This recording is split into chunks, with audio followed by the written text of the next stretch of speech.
Hey, what's up, guys? Your boy Cool Eagle here, back here with another video talking about the disgust that I hear Cowboy fans talk about all the time about how the Eagles had such a glorious and easy rise to the playoffs last year. Talking about what we had compared to what they had. No, the have-nots, what have you. So let's go. Let's go ahead and get into that. Again, I hope everyone's safe out here. Wear your face mask, keep your hands clean. Help save some elderly children, infants, what have you. All right, stay safe. All right, so getting into it. All right, so let's start off the Cowboys, right? The main culprits of why I even made this video, okay? Y'all have top 5 offense. Y'all are top 5 in major positions on offense. You're top 5 in offensive line. You're top 5 at wide receiver. You were top 5 at running back. You were top 5 at quarterback, statistically. Air quote on that. Okay. Defense. Okay. You had a mediocre defense, but you were top 5 in linebackers. You had the highest paid defensive end for his position at DeMarcus Lawrence, who really didn't do much of anything for you. Okay. Start right there. Okay. Now, I understand, like, Cowboy fans always try to come up with an excuse talking about Jason Garrett, the coach, and all that. Well, whose fault is it for hiring the coach? Whose fault is it? Whose fault is it that y'all allowed Jason Garrett to be there for one of the longest tenures in NFL history without going to a division round conference game or a Super Bowl? Whose fault is that? Like, the Eagles didn't call Jerry Jones and tell him, hey, man, you should really keep Jason Garrett around. He's a cool, swell guy. Always pats the guys on the ass, man. Leads the league in ass pats.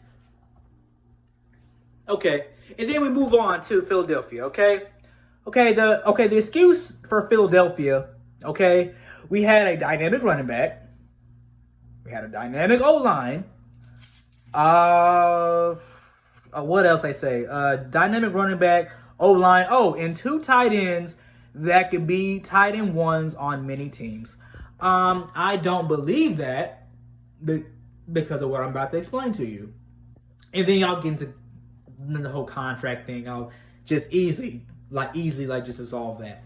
But start with the rookie running back, dynamic rookie running back. Let's start with that.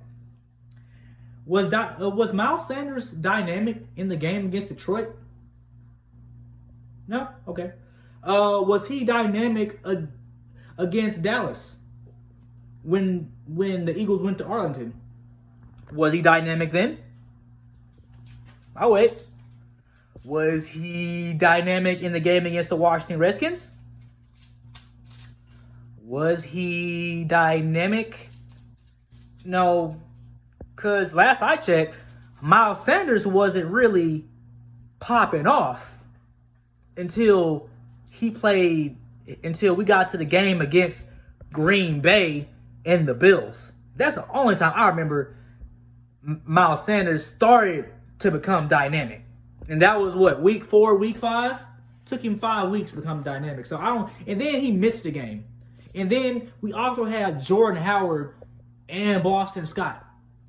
So, it's not like he was just doing it by himself. You know what I'm saying? Make it make sense. And then they talk about a dynamic O-line. What was dynamic about it? We were top 10 in most given up sacks. We had 2 injured right tackles. Well, rephrase. We had 2 injured tackles and had to start a rookie on the right who's originally played the left.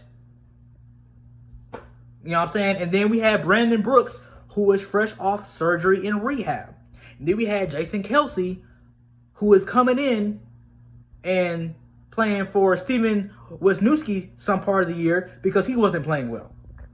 Okay? So how was that dynamic? Yes, it was dynamic what we did to get to the playoffs, but we weren't dynamic throughout the whole season. If we were so dynamic, why were we the laughingstock? Why were we claimed to miss the playoffs all year? Why were we underrated under Dallas all year if we were so dynamic? The only thing that was dynamic about our team was Carson Wentz and the coaching mind of Doug Peterson. It was a splash of Harry Roseman here and there. You know what I'm saying? I don't get it. I just don't get it. And then you talk about our tight ends, Zach Ertz and Dallas Goedert. Now, mind you, they are great tight ends, and I'm glad that we could be able to draft them and the longevity of Zach Ertz, blah, blah, blah. But let's not forget, they were co-conspirators in the Eagles being like number 2 in drop passes in the NFL. No matter what, if Carson Wentz was proficient to his right and in the middle of the field to his tight ends, we were still number 2 in drops with them. Okay? Number 2 in drops and drop touchdown passes. Zach Ertz definitely dropped a couple touchdown passes. I remember Dallas Goedert dropping one in Detroit, actually. I remember Dallas Goedert dropping a couple. One being in Detroit, okay?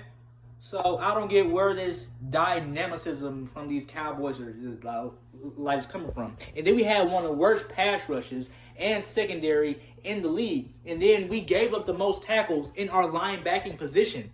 So what was dynamic about it? Make it make sense, Cowboy fans. Seriously, I'm getting tired of this. You lost. Get over it. You lost. Freaking losers. Make it make sense.